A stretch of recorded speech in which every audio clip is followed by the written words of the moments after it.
মন্ত্রী ছিলেন তৎকালীন জামাত ইসলামীর সম্মানিত আমির শহীদ মাওলানা মতিউর রহমান নিজামী, আর হচ্ছেন শহীদ আলী হাসান মোহাম্মদ মুজাহিদ।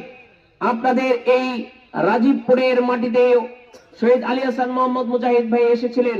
আপনারা হয়তো তার সেই সমাবেশে অনেকেই যোগদান করেছিলেন। সেই সময় রানিং ইসলামী ছাত্র শিবিরের জেলা সভাপতি আমারও থাকার সুযোগ হয়েছিল। আমি আপনাদেরকে শুধু এতটুকু বলতে চাই, 28 অক্টোবর 2006 সাল কেন ঘটানো হলো?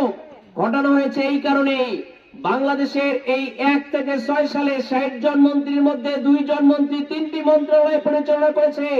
এই 3টি মন্ত্রণালয় পরিচালনা করার মাধ্যমে বাংলাদেশে যে রোল উঠেছে, বাংলাদেশকে যদি প্রকৃত সোনার বাংলা গড়তে হয়, বাংলাদেশকে যদি প্রকৃতপক্ষে একটি কল্যাণমুখী রাষ্ট্র হিসেবে গড়তে হয়, তাহলে শুধুমাত্র 2 জন আলী হাসান মোহাম্মদ মুজাহিদ আর মতিউর রহমান নিজামী দিয়ে হবে না।